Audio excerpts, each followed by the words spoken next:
Welcome to This Explainer. Okay, so it was an absolute instant classic. Today we're unpacking the intricate tactical chess match and that unbelievable 3-1 extra time thriller between Argentina and Switzerland. What started as this, battle of wits on the pitch rapidly evolved into an incredibly grueling test of human endurance. It really showcased exactly why international football at this level is just so completely captivating. Let's dive right in.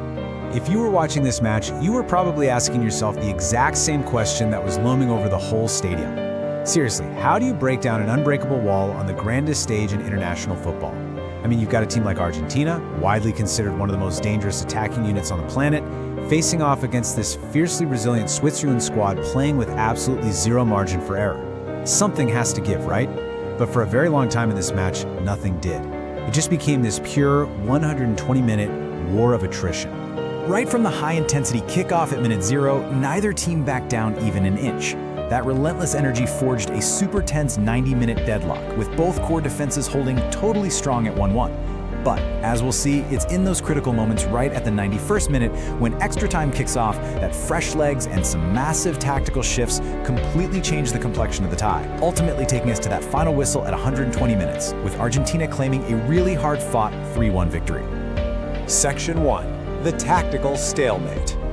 So from the opening whistle, Argentina tried to assert their signature style.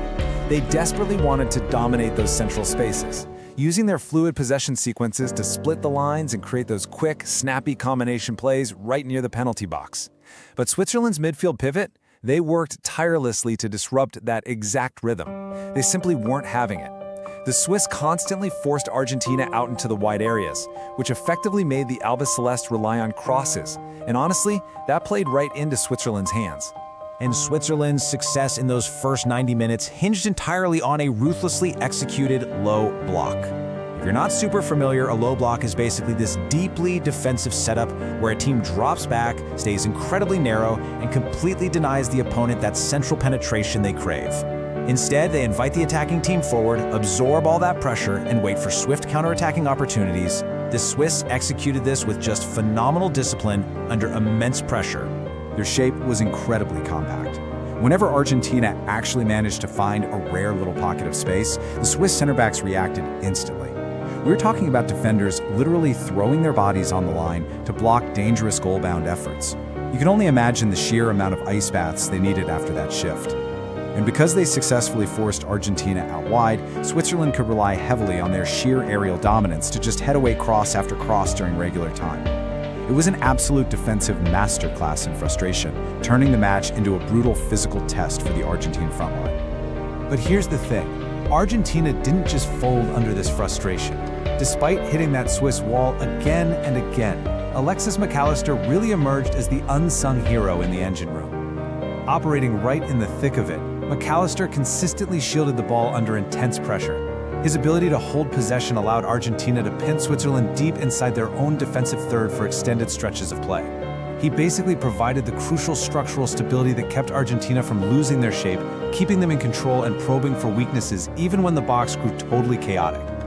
Section 2. The extra time breakthrough.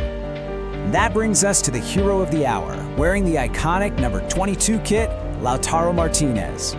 The Inter Milan talisman stepped into the spotlight exactly when his country needed him most. He's a player known for his ruthless positioning and his absolutely relentless work rate. It all really came down to a perfect storm in extra time. First off, Argentina's world-class squad depth allowed them to inject this explosive, fresh energy right when the Swiss legs were rapidly turning to jelly.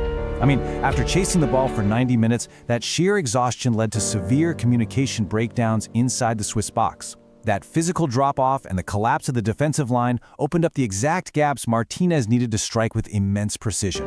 He finally broke through the wall, sending the traveling supporters into absolute ecstasy. So, down a goal, and with time quickly expiring, Switzerland really had no choice but to throw caution completely to the wind. They pushed almost their entire lineup forward in a desperate search for an equalizer. But as you know, against a team like Argentina, leaving open space at the back is pretty much fatal. Argentina ruthlessly exploited that open space on the break. A clinical counterattacking sequence put the final nail in the coffin, stretching the scoreline to 3-1 and completely sealing the victory just before the final whistle blew. Section 3. A loud, clear message. The ultimate takeaway from this explainer is crystal clear. Argentina proved they possess a terrifying trifecta. They aren't just a team with a good starting 11. As we've seen, they possess the world-class depth, the tactical versatility to adapt when their primary game plan is totally neutralized, and the clinical firepower to punish the slightest mistake to overcome any obstacle in their path. Right now, they look completely unstoppable. They are a true global powerhouse, sending an unmistakable warning to the rest of the field. Switzerland executed a near-perfect defensive game plan. They played with immense discipline, they threw their bodies in front of the ball, and they dragged the match into some seriously deep, dangerous waters. But the Albiceleste still found a way to win. It really leaves us with this final thought. If an unbreakable wall and a brutal 120-minute war of attrition couldn't stop them, who can?